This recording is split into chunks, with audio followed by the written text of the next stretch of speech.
And now, from beyond our dimension, this is the JeffMara podcast. Here's Jeff. My guest is Alicja Heath from Poland, who after her near-death experience learned how to confirm past lives. Alicja, thank you for joining me and welcome. Thank you so much for this invitation and for this opportunity to share my story with your audience. I'm really looking forward to our conversation. Well, Alicja, we are excited to have you.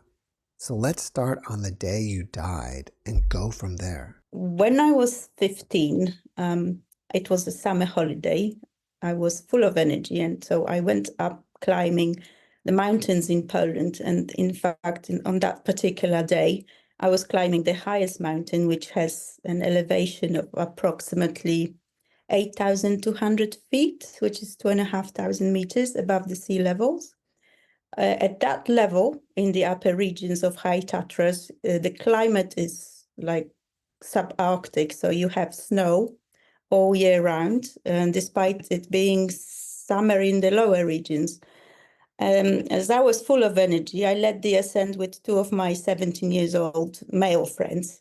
We were the first one to the top and also the first one to make our way down these mountains. And while we were going down, we spotted this man who was using his feet like skis. And we thought, well, that looked really fun rather than boring going down the hill. So my friend who was positioned below me said, "Why don't you slide down to me and I'll catch you?" Of course, this was a silly thing to do, but I agreed.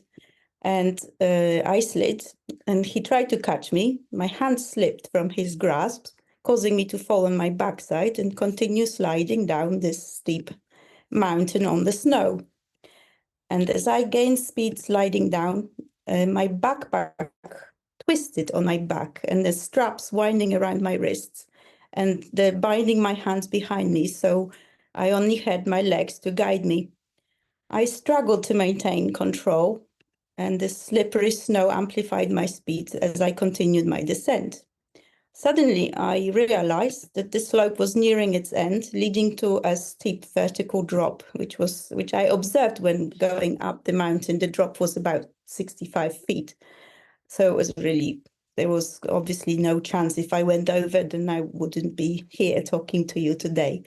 And this was the moment when I suddenly popped out of myself and I had a life review.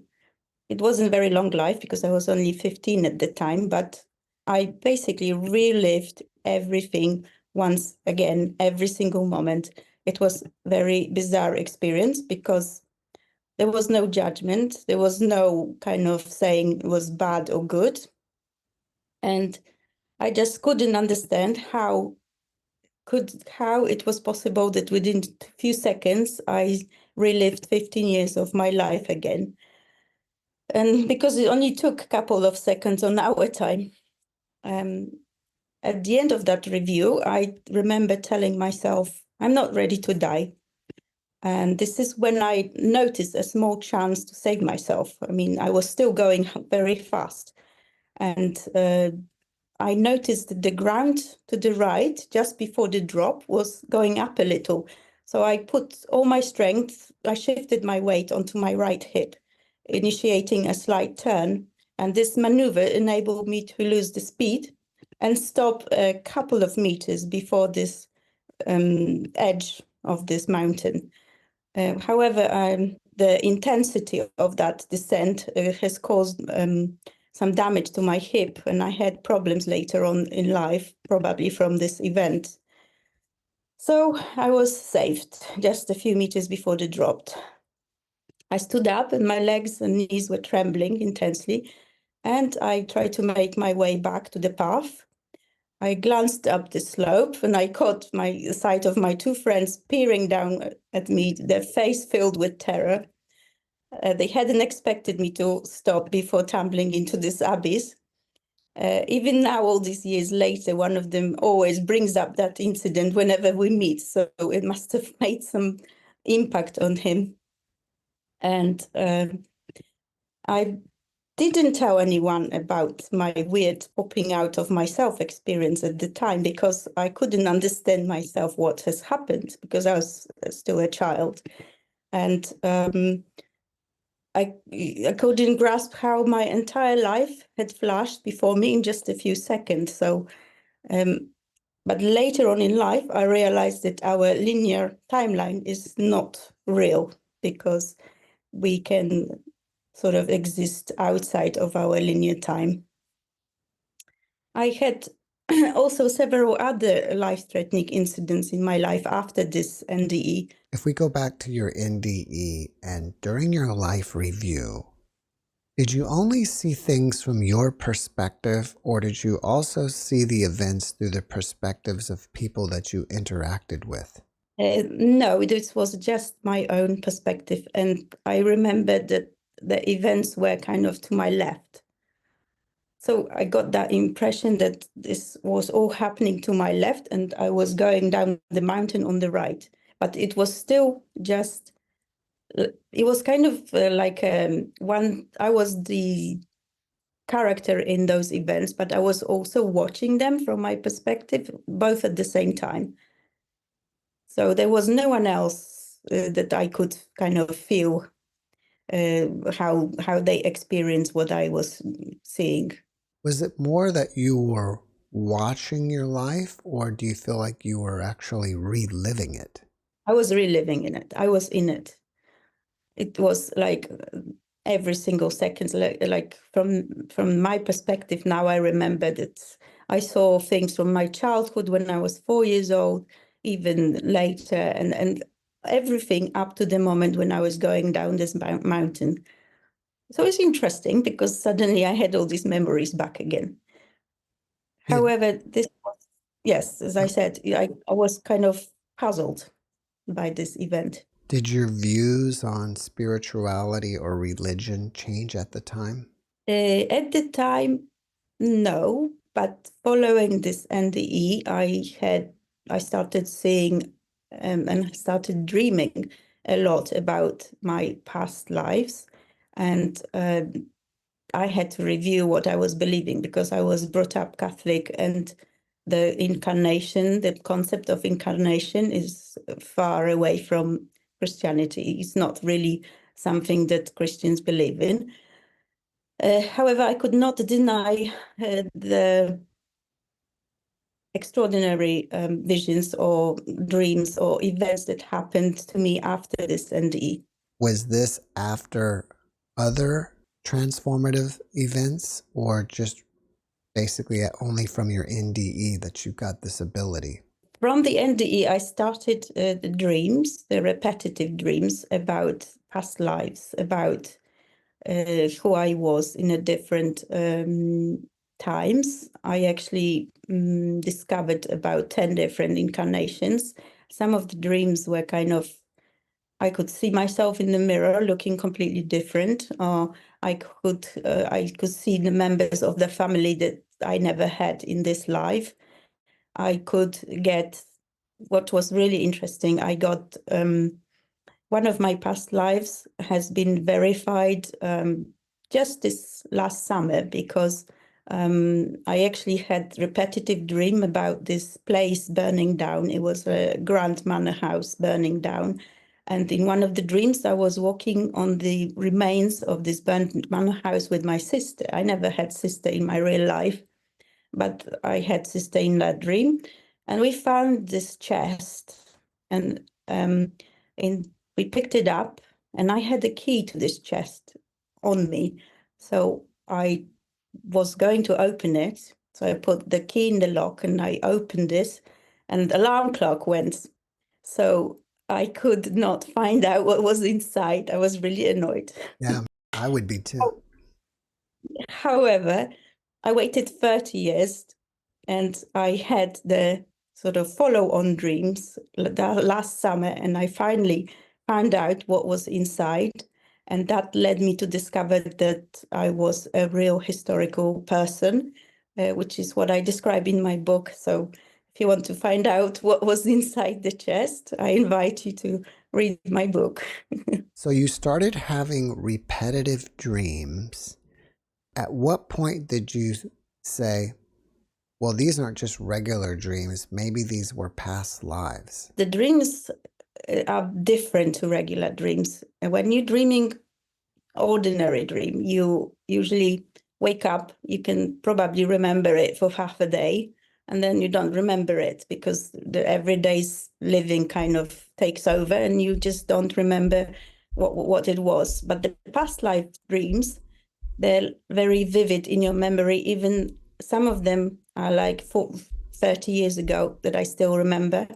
And it's basically like remembering some events from your life. They are completely different. So that's one of the differences. Another one is that you have very strong reference to your senses. For example, in one of my past life dreams, I could see the fabric on the clothes of the person that was passing me by. It was also a historical person, and I noticed like it was very, very, very intense, almost the touch of that fabric on my hand. It was very intense experience. So the senses always kind of more intensive in these past life dreams. There are so it's actually quite easy. Once you have a lot of them, as I did, you can easily recognize which ones are the past lives and which ones are not. For example, if you're watching, I don't know, if you're watching a movie about pirates and then you dream that you are a pirate, then you probably just reliving the movie. But if you sometimes even events of everyday's life can trigger the memories. So if you are dreaming that you are a pirate and you also see that this is kind of very realistic, these dreams of past lives, they're more real than reality sometimes. So this is why you can easily recognize which ones are the past life dreams. If you dream of people that you have never met quite often, would you say that those dreams are past lives? Yes, I think they could be. Especially if you dream in a different historical kind of environment or in a different period, if your clothes are different, I think they could be the past life dreams. Sometimes the past life dreams get connected to your reality in a way like this last one that revealed what was in that chest and revealed who was this historical person that I got to know. It was funny because it was current me meeting my sister from that previous dream where we were walking through the remains of the burnt down house. But it was current me because I remember that I visited that country on the coach. So it was kind of mixed. But that person who was wearing 19th century clothes, she didn't think it was strange. She still recognized me as being her sister. So it was really interesting. You kind of, it's like your soul travels through different periods. Has the memories of your NDE faded over time? And no, the past life review, my life review that I had, it's quite vivid. It's also because really it was the 15 years like repeated again. So it's like almost twice remembered. It's like when you're learning for school, you repeat something twice is easier to remember. So the same with that life review. Did you have any aha moments from your life review where after you re-looked at something, you realized, oh, it wasn't what I thought it was? Not so much from my life review, but I realized that the power to either die or live was in my hands. So I realized that it is my call, whether I die now or whether I live. And as soon as I realized this, and I said, I don't want to die, this is where I noticed the chance to save myself. So this is what I kind of felt, that it isn't up to someone else whether I live or die. It was up to me. Do you think that was a potential exit point in your lifetime where you had the opportunity to leave if you wanted to? Definitely. And I had, as I mentioned, I had quite a few exit points since then, because I was in quite a few life-threatening incidents. However, I carry on. Why do you think you keep getting offered these exit points? This is a good question, actually. Maybe because it's kind of to confirm that I have some purpose to fulfill. And this is why I'm not exiting at every time until I fulfill whatever purpose it was for me to do in life.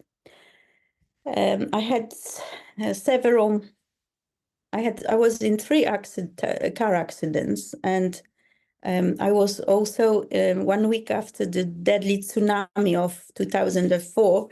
I was on a small fishing boat in Thailand with no life jacket when suddenly the waves got 10 feet high, and there was just rocks and nowhere to kind of swim for safety. But luckily, the fisherman was an older and experienced man, and he got us safely to the beach. I was also climbing the mountains on another occasion, and there was a stone avalanche. It came just literally the rock with the size of the head was kind of half a meter away from me. And every time these kind of events happened, I come out virtually unscathed. So one time when I was in a car accident, I was in fact pregnant with my daughter, which I didn't know at the time. But just makes me wonder if, because she has some incredible memories of past life as a child, I just wondered if that was kind of caused by this event when she was when I was still pregnant with her. Besides having these dreams and getting the ability to understand that they are past lives, did you get any other new abilities or gifts after your NDE? Yes, the list is quite long. For example, premonition. I give you this one example where in this winter of 2004, 2005, I started a round the world trip with my husband. And the first destination was Thailand. And my husband said, why don't we go before Christmas and spend Christmas in a warm country? However, I insisted to go after Christmas because I really felt that I want to spend this time with the family. And so we settled for the 2nd of January to travel. And on the Boxing Day of that winter, we got the news that there was this great tsunami, and the hotel where we were booked to basically stopped existing because it was in the first line of the beach. So if I listened to my husband, then I wouldn't be talking to you now. And we were literally, we traveled a week later. Obviously, we had to change the destination to a different side of Thailand. And when we got there, we saw all these photographs of missing people and the families coming to find them, which was really, really sad. There was, at that tsunami, 250,000 people died worldwide.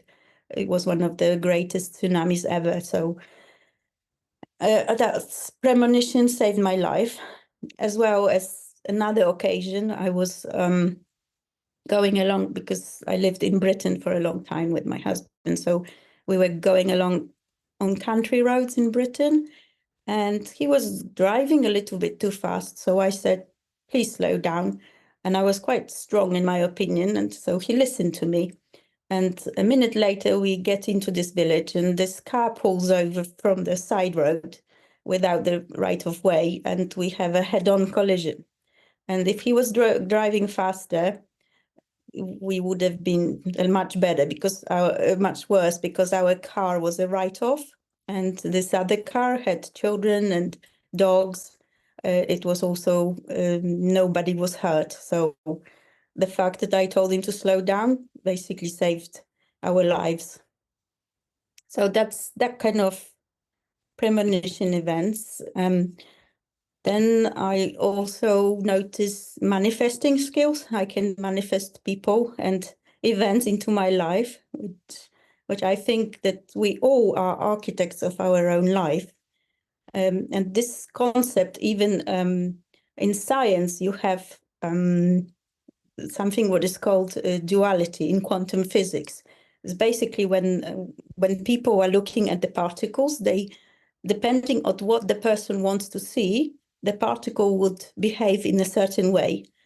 So I think that gives us basis to kind of manifesting our life too. So if we expect a good outcome of some events, then we will have that. And if we expect bad outcome, this will also happen. So I think the quantum physics on a small scale, it kind of shows up in a bigger scale in our lives. So I believe that we all are architects of our own life, and we have the power to change events into whatever way we want it. That's one of the skills. Also, telepathy with people and animals. This one, sometimes even before the mobile phones, I was really wanted to see one of my friends because I was going away sort of unexpectedly and wanted to meet up. And he was doing something else at the time, but he said he felt such a strong urge to come and see me that he dropped whatever he was doing just to come and see me. And I believe if we are sending waves to another person, that person will also know about it. Quite often, also when someone rings me on the phone, I know before I looked at the phone, I know who that is. Just because I feel, okay, this is this person. I feel their thoughts somehow that they are trying to contact me. And what else? Oh yeah, one of the interesting ones is seeing and hearing ghosts. I have seen on 2 occasions, I've seen a ghost. I also heard a ghost. So that's something that I still can't kind of comprehend myself because I'm kind of more scientific, but when these events happen, you cannot explain them scientifically. I think that when you have NDE, the connection between your soul and body weakens. And maybe that's why we can see this life, and we can see also another dimension that goes next. It happens simultaneously. I can only explain it in that way. I intend to write a book about the ghosts because that's quite interesting stories too. Do you think that ghosts are people that just died and decided not to go into reincarnation or some other dimension? They just like to hang around here? Yes, I think we have a choice whether we want to incarnate or not. And because prior to my NDE, when I was a smaller child, I used to dream a lot about flying. And I think the soul, that kind of freedom that you have as a soul is amazing. And some of these dreams were really fascinating. So I think we have a choice. We don't have to incarnate every time. We can go and do something else. And I think the ghosts are kind of energies that stay because they choose to stay.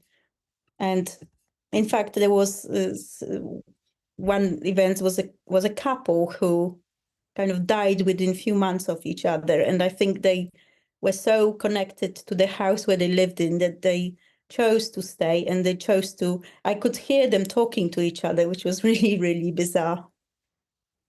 So, but one of the kind of not so nice NDE effects, I think is NDE effects, is something what I call electrosensitivity. Basically, I cannot have Wi-Fi because it gives me headaches. So the only internet I can talk to you is internet on the cables. I'm very sort of sensitive. At some point I could even tell if someone has a mobile phone switched on in the room or not. So that's not such a pleasant after effect. And also what I would say, the 5 senses kind of become stronger, and you are more aware of nature. You have a connection with the nature, with animals. In fact, when I see the trees cut down, it makes me want to cry because I feel them being cut down, and I cannot kind of cope with animals being hurt. This is really sort of you kind of understand that you are one with the nature and you connect to the nature in a different way, in a stronger way, which I haven't noticed that before my NDE either. Do you fear death at all? No, I don't fear death because I think death is just a change, like any other changes in our lives. And we have a choice to do whatever we want afterwards. And there is a lot of, being brought up Catholic, I do believe that there is God, and I do believe that God is love, and that God loves us, and we get immersed into this love because I could feel this during my life. So I think when we die, it's not any difference. We can still be close to God if we choose to, and can still experience this love. If you had a friend that was grieving over the loss of a loved one, what type of advice would you give? I would say, in fact, just recently I had a funeral in my family of my very close cousin, and it was the time when I kind of felt that she started a new adventure. I didn't think that she's dead and buried and kind of in the ground. I just knew that she is living and she's having a very happy time because she's, she was a good spirit, and I know that she chose to go to a good place afterwards. So if you have a member of family who died, then perhaps just think of them as starting a new adventure. They're going to do something fantastic. They are not going to be suffering, and they're not going to be unhappy. They're probably happier than they were here. How are you inspired by your NDE? So, because of my NDE and some other events in my life, I started to seek some answers, and I discovered that many other NDEs and years had access to universal knowledge, which is also called Akashic records. Most of your audience would know what the name Akashic record. And so what it is a database of information about every thought, word, and deed of every living being throughout the history, both in the past, present, and future. And what I discovered that you don't have to be dead to have access to that universal knowledge. And I have gone into the Universal Knowledge Library quite a few times. At one point, I got the message that I should write a book and tell people that they can also access this information. I chose to access it to find out about my past lives, but I know that there are many people like scientists, inventors, and people like Tesla. I was listening recently to an interview with Tesla, and he definitely could access the universal knowledge because of the things he was saying. So each one of us is different. You could ask different questions and you get different answers to me because you're obviously coming from a different background. So imagine if someone is working on some kind of medicine to battle cancer, and they looked through all the databases of medical data on this planet. But if you go into the universal knowledge, there is even more information that you can download, and you can use that to create a breakthrough in your research. So I think the fact that most of us have the ability, this following some conditions to answer this universal knowledge could change the way the whole humanity works, because we would find out amazing things. Obviously, I would have no idea what to ask about biological research or scientific research, but if someone else is kind of in this subject, they would be able to find this information. Well, your book is called Accessing Past Lives with the Help of Technology. So, Yes. can you tell us a little bit about what type of technology people are using to access their past lives? Yes, the book explains how to get into this universal knowledge, and also explains how to verify the information that you get. And this is the bit about using the technology. It's not so much to access it, it's to verify the information you got. As I mentioned, I used it to find out about my past lives, and I got dates and names of the places that afterwards were proven to be historically and geographically correct. I also have a little journal for people who would try this method of accessing the past lives and want to write down what they discovered. So this journal can be downloaded for free for your podcast viewers from my website, if they wish to explore, because I think exploring your past life is a bit like going on a travel adventure. I mean, you can sit down at home and watch traveling on television, and obviously you are safe, nothing will happen to you, or you can go and travel, explore it yourself, and have the experience firsthand. So it's the same with past lives. I mean, there's a spoiler alert with past lives, because there are no happy endings and the main character always dies. What's even worse, that main character is you. So you might find that, you died in several ways. I discovered 5 times the way I died, which in a way, you may not be ready to know this information. Well, what is the benefit of learning about your past lives? The benefit is that you realize, well, I realized that 2 things. One, that we have some kind of theme in lives, which kind of keeps repeating every time. And the second thing, you realize why you are behaving in a certain way, why you are the person you are, and what connection does it have to your past lives.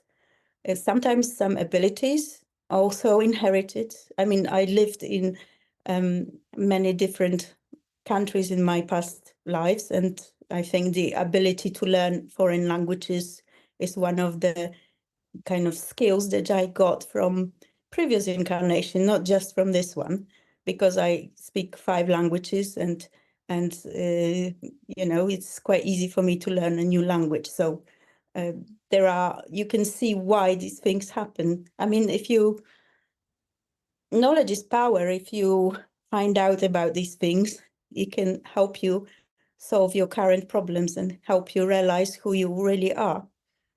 You can also find out about the name of your soul and what your mission is to do.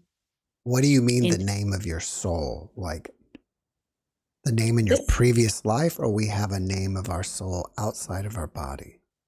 I think we have the name of our soul, which is like a signpost of what we're supposed to be doing. I found out my own name, and I also found out the name of my friend's soul, because in the Akashic records, you can see other people's past life as well, why I could do this, and I'm pretty sure it is possible. And if you find out, it was just like a wow moment, because the name has actually a meaning. In my case, the meaning is in the Jewish language, and it's kind of points at what you're supposed to do. Can you give us an example of how your life changed after you discovered a past life? That's a good question.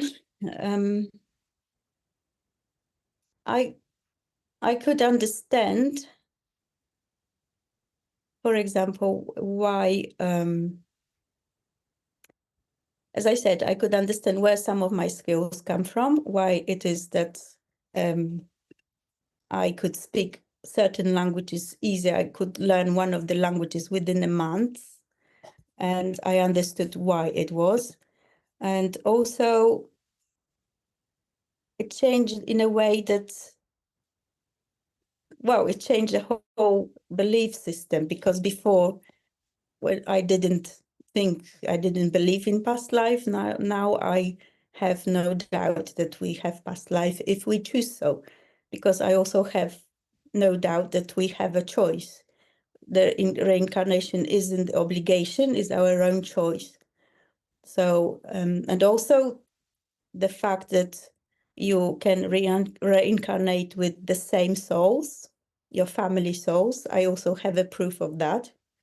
And it kind of makes losing a member of your family a lot easier, because I lost my parents when I was quite young, but one of them came back to me, and I have no doubts about that.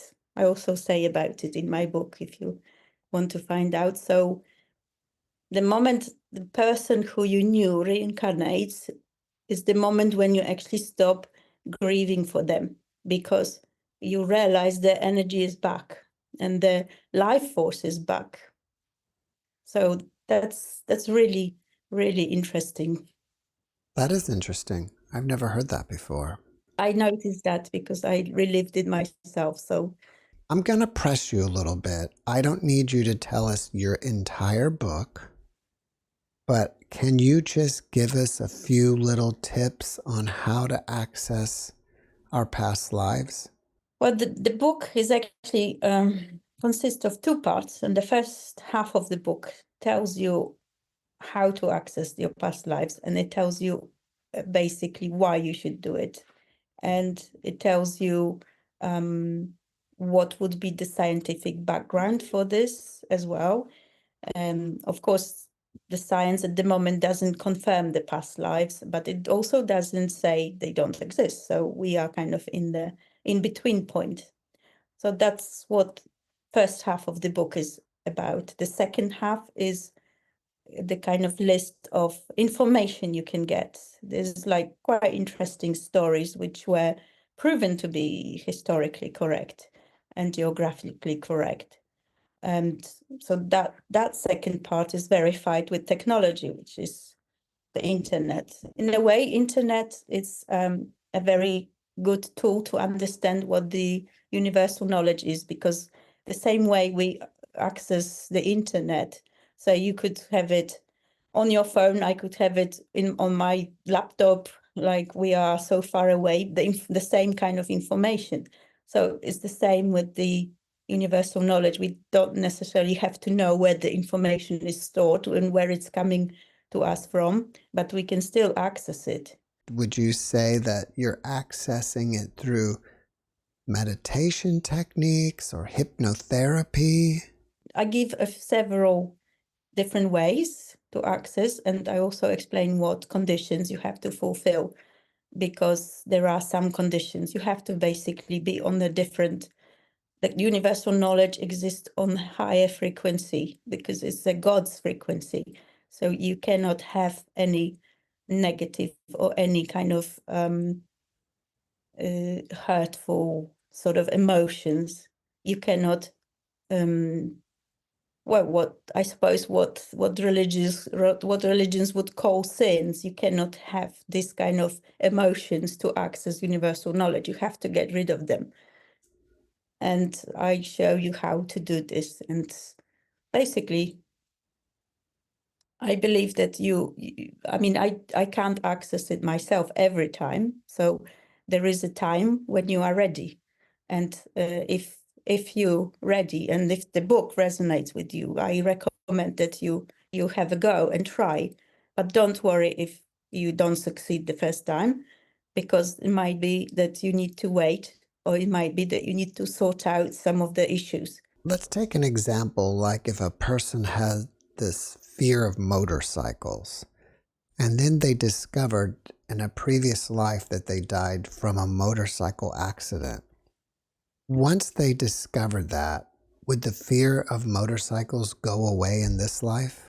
Interesting that you say about this, because one of the chapters that I wrote is called The Fear of Snakes, because it isn't actually my past life. There was a past life of a woman I know, and she it's called this one, A Fear of Snakes. She had a very strong skill to manifest snakes wherever she went, which really kind of got me interested. And then she told me a few things from her life, and I basically went into universal knowledge, and I discovered what it was that had happened to her in the previous life. In fact, that discovery was one of the most terrifying. It kind of left me thinking for 2 days afterwards, why am I doing this? Because it was quite scary experience. However, I have got the name of the place where it happened, and I confirmed afterwards that such place really exists. And I confirmed some of the facts, what exists in that place, that was the true as well. So I think I got the correct information. However, what had happened to her, she was really quite terrified. She said it kind of made her scared that this kind of situation had a place in her past life, but she thinks that that was possible, but she didn't want to discuss it any further either, because that was quite strong.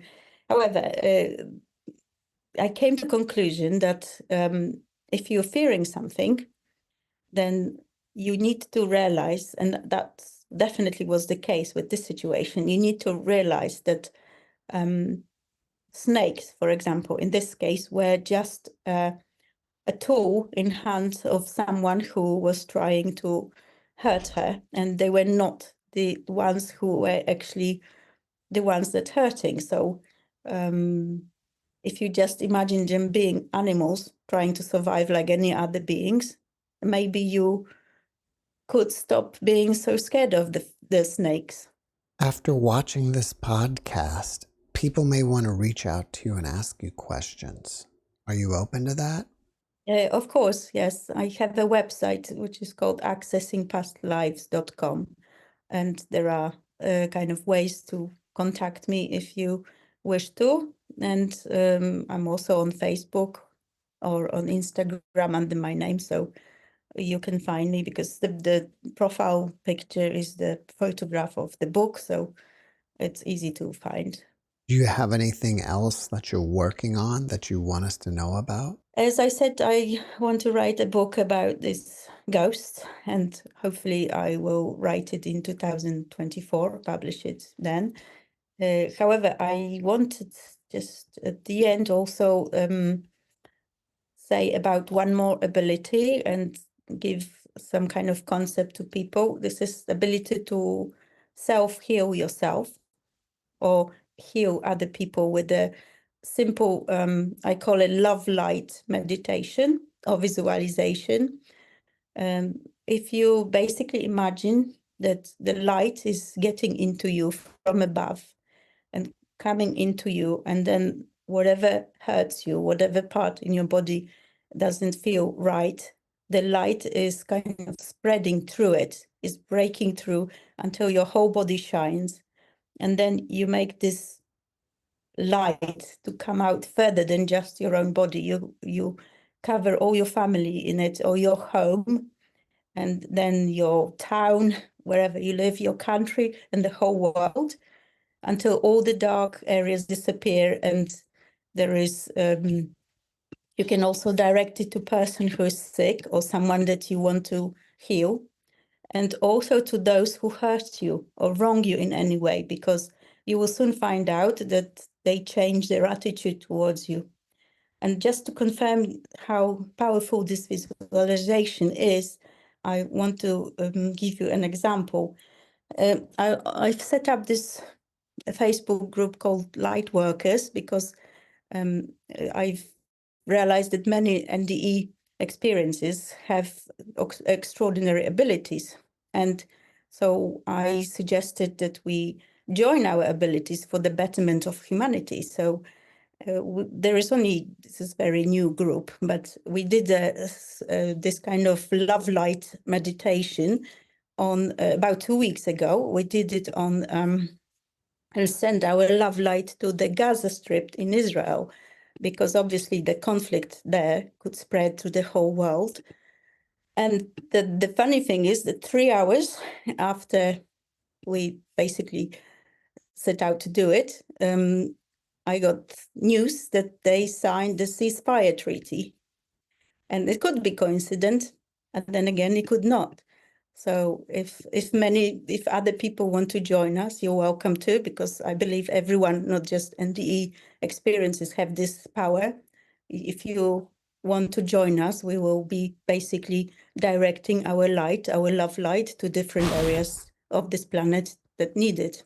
Do they join you from your website or Facebook? It's the group is on the Facebook. It's Light Workers, and it's if you look through my Facebook profile, then you should be able to find it.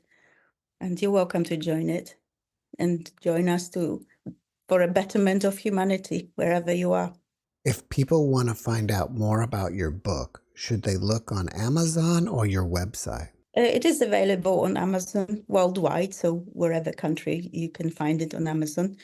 If you just type my name or the title, it should come up. What's the name of your website? accessingpastlives.com. Well, before we finish up, can you give us one last positive message? You should not fear anything, because whatever religion or whatever beliefs you have, the fear there is no need for fear, because love is stronger than fear. So with the death being conquered, we have nothing left to fear any longer. So, and we also have the power to change our lives in a positive way. Alicia, thank you for your message, and thank you for being my guest. Thank you, Jeff, for invitation. It was lovely, and I hope your audience enjoyed it. Thanks for watching the JeffMara podcast. I really appreciate you. Another way to show support is through YouTube memberships. And if you do, there are loyalty badges and other perks depending on your level of membership. All you need to do is click the join button underneath the video to find out more. Thank you for your support.